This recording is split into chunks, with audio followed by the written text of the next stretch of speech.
संतोष मगर official या आपल्या YouTube चॅनलमध्ये स्वागत आहे। चॅनलला सबस्क्राईब केलं नसेल तर सबस्क्राईब करायला विसरू नका। शिक्षक भरती आणि शैक्षणिक घडामोडी संदर्भातल्या महत्त्वाच्या अपडेट्स आपण या चॅनलला पाहतो। सध्या शिक्षण सेवकांना चीड राग निर्माण करणारी एक बातमी समोर येत आहे।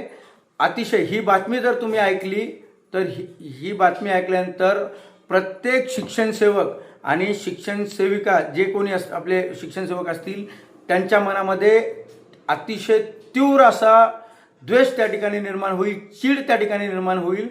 बातमी आहे साताऱ्यामधून। साताऱ्यामध्ये तालुका वाई आणि जिल्हा परिषद शाळा खावली या ठिकाणी काम करणाऱ्या शिक्षण सेविका उज्ज्वला जाधव यांना त्यांच्या शाळेतले मुख्याध्यापक धर्मेंद्र दीक्षित या विक्षिप्त माणसाने बांबूने सबर मारहाण केलेली आहे। डांबून त्यांना लाता बुक्क्याने अक्षरशः तुडवलंय आणि बांबूने एवढी मारहाण केली त्या अक्षरशः त्या रक्तबंबाळ झाल्यात। एवढं हैवानियत पद्धतीने यांनी मारहाण केलेली आहे। हा शिक्षक नावाला कलंक असणारा जिल्हा परिषदेचा म्हणजे शिक्षक आहे। अतिशय हैवानियतपणे एका महिलेला मारहाण करणं म्हणजे कोणी त्याचा विचार सुद्धा करू शकत नाही। ही बातमी ऐकून अक्षरशः तळपायाची आग मस्तकाला गेल्याशिवाय राहणार नाही। 4 दिवसाच्या ट्रेनिंगमध्ये शेवटच्या दिवशी त्या शिक्षकाने एका मुलाला वर्गाच्या बाहेर ठेवलं आणि मॅडमने दुसऱ्या दिवशी काय एवढं सांगितलं की सर विद्यार्थ्याला का बाहेर ठेवलं। एवढी साधी विचारणा केल्यानंतर त्या शिक्षिकेने मुख्याध्यापकाने आपल्या ज्या शिक्षण सेविका आहेत त्यांना सांगितलं की तू मला काय सांगते, कानामागून आले आणि तिकड झाले। म्हणजे अशा पद्धतीनं तुम्ही ज्युनियर लोक का आमच्या डोक्यावर बसताल का। म्हणजे अशा पद्धतीनं ही त्यांची मानसिकता की तुम्ही ज्युनियर आहेत, आमचं बोलणं ऐकून राहावं लागतं। अनेक दिवसापासून हा माणूस त्या शिक्षण सेविकेला मानसिक टॉर्चर करत होता। मानसिक त्या ठिकाणी काही ना काहीतरी टोमणे मारायचा। दुसऱ्या दिवशी त्यानंतर एका प्रार्थना सुरू असताना त्या ठिकाणी प्रार्थनेमध्ये एका विद्यार्थ्याला बाहेर थांबवलं आणि शिक्षिकेने एवढंच म्हटलं की सर त्याला येऊ द्या, मी त्यांची प्रार्थना घेते। एवढं म्हटल्यानंतर त्याचा राग मनस्ताप त्याला झाला आणि त्याने चक्क बांबू आणून त्या शिक्षण सेविकेला अक्षरशः विद्यार्थ्यांच्या समोर त्या ठिकाणी मारलं। म्हणजे इतकी संतापजनक घटना आहे का तर तुम्ही ज्युनियर आहेत। ही जी मानसिकता आहे शिक्षण सेवकांना हा त्रास फक्त एका ठिकाणी नाही आहे तर महाराष्ट्रामध्ये अनेक ठिकाणी शिक्षण सेवकाला हा त्रास सिनियरकडनं त्या ठिकाणी भोगावा लागत आहे। अनेक ठिकाणी हा त्रास होतो।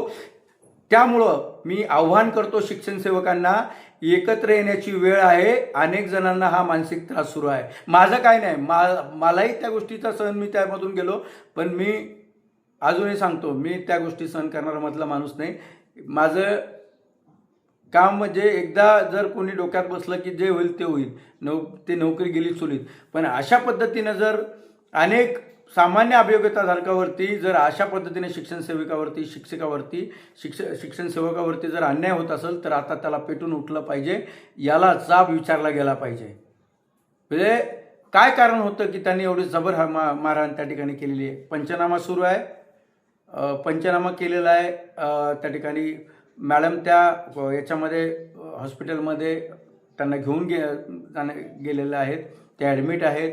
त्यांचे मिस्टर त्या ठिकाणी येऊन त्यांनी आता ते पोलीस कंप्लेंट त्या ठिकाणी केली आहे। पोलीस कंप्लेंट घेण्याचा जे काही प्रकार आहे ते आता सध्या सुरू होता।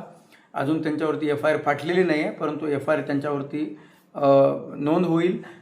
त्यानंतर आता हे प्रकरण दाबण्यासाठी अनेक लोक पुढे त्या ठिकाणी येऊ शकतात, हे प्रकरण दाबल्या जाऊ शकतं। यासाठी असे प्रकरणं न दबता हा विषय राज्यभर जाणं गरजेचं आहे आणि तुम्ही सुद्धा जे कोणी आपले शिक्षण सेवक असतील त्यांनी हा विषय प्रत्येक शिक्षण सेवकापर्यंत नेणं ही तुमची जबाबदारी आहे। हा व्हिडिओ सर्व शिक्षण सेवकांपर्यंत गेला पाहिजे। आपल्याला त्या ठिकाणी एकत्र आलं पाहिजे आणि एकत्र आल्याशिवाय त्या ठिकाणी आपल्याला गत्यंतर नाही। हा प्रकार फक्त एका शिक्षण सेविकाचा नाही तर आणखीन एका शिक्षण सेविकेचं सेवा समाप्त करण्यासाठीचे ज्या नोटीस आहेत त्या 2-2, 3-3 नोटिसा गट शिक्षण अधिकाऱ्यांनी दिलेल्या आहेत। त्याचं कारणसुद्धा मी आता या व्हिडिओच्या माध्यमातून सांगणार नाही, परंतु असे प्रकार अनेक ठिकाणी घडत आहेत, अनेक ठिकाणी ते कानावरती आलेले आहे. हे कुठंतरी थांबलं पाहिजे. हे केव्हा थांबल? ज्या वेळेस आपण एकत्र येऊ त्यावेळेस. राज्यामध्ये 30,000 शिक्षण सेवक आहेत. 2017-19 नंतर 12,000 शिक्षक त्या ठिकाणी लागले. आताही 15,000 शिक्षक त्या ठिकाणी नवीन येतील. मग एवढ्या असताना जर विनाकारण, कुठलंही कारण नसताना विनाकारण जर त्याचा मानसिक त्रास हा दिला जात असेल तर याला कुठंतरी विरोध करणं आपलं काम आहे. त्याला विरोध करावा लागेल. एकत्रित या विषयावरती यावं लागेल. काय काय त्या महिलेची चूक होती? काय त्या शिक्षण सेविकेची चूक होती? अक्षरशः त्या मॅडम एवढ्या हुशार आहेत की त्यांचं शिक्षण हे फर्ग्युसन कॉलेजमध्ये झालेलं आहे. त्यांनी लेक्चरशिप त्या ठिकाणी मोठ्या कॉलेजमध्ये लेक्चरशिपसुद्धा त्या ठिकाणी केलेली आहे. आणि आत्ता त्या आपल्या जिल्हा परिषद शाळेमध्ये अतिशय चांगलं म्हणजे विद्यार्थ्यांना शिकवतात. त्यांच्याबद्दल अतिशय चांगली भावना तिथल्या सर्व विद्यार्थ्यांमध्ये सुद्धा आहे. विद्यार्थ्यांना अतिशय जवळ घेऊन त्यांना शिकवणं. आणखीन एक प्रकार त्यांचा माझ्या कानावरती आला, मला सांगण्यात आला. विज्ञान प्रदर्शनासाठी सुद्धा त्यांना मुख्याध्यापकांनी सांगितलं की ते कुठं नोंदणी करायची, काय करायची ते तुम्ही तुमचं बघा, मला सांगायचं नाही. ते सगळं तुम्ही बघायचं. आणि ज्यावेळेस नोंदणी करायची तो खर्चसुद्धा जो येतो तो खर्चसुद्धा त्या हरामखोर मुख्याध्यापकांना दिला नाही. तर म्हणलं तुम्ही तुमचं बघा.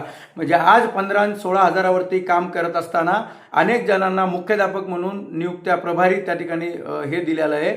अनेक शिक्षण सेवक 1,000-2,000 खर्च तो आपल्या शाळेला करत असतो. आणि आज ह्या महिलेनं, ह्या शिक्षण सेविकेनं त्या ठिकाणी असा खर्च उचलायचा.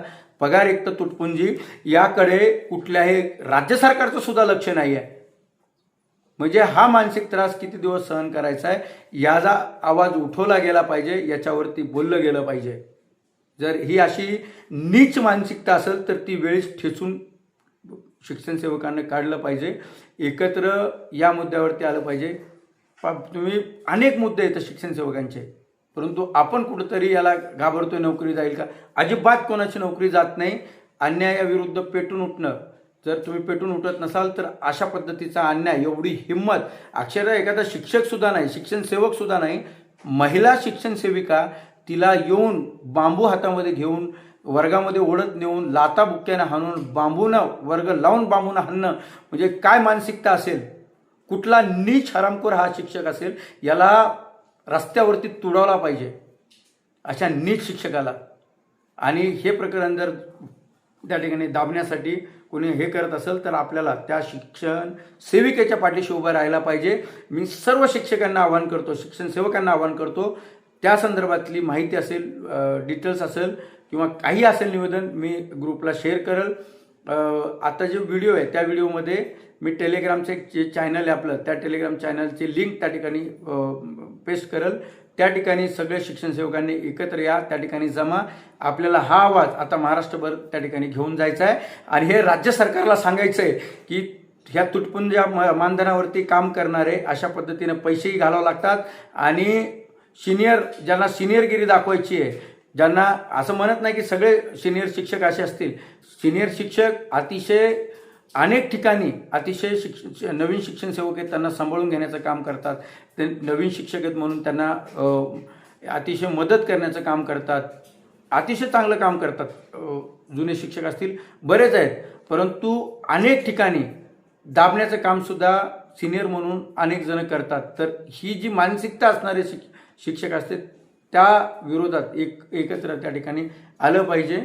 आणि हा व्हिडिओ जेवढा तुम्हाला फॉरवर्ड करता येईल, जेवढा शिक्षण सेवकापर्यंत पोहोचवता येईल तेवढा पोहोचायला त्या ठिकाणी म्हणजे हा हातभार तुम्हाला लावलाच पाहिजे. कारण हे जे प्रकार घडला, हे प्रकार पुन्हा घडता कामा नये. त्यामुळं आपण भक्कमपणे त्या शिक्षण सेविकेच्या पाठीशी उभा राहू. आणि पुढचे काही अपडेट असतील, नेमकं काय झाले ते अपडेटसुद्धा तुम्हाला पुढे मी ह्या चॅनलच्या माध्यमातून सांगेल. तर सर्वांना पुन्हा विनंती करतो की हा मेसेज सगळीकडे फॉरवर्ड करावा. धन्यवाद.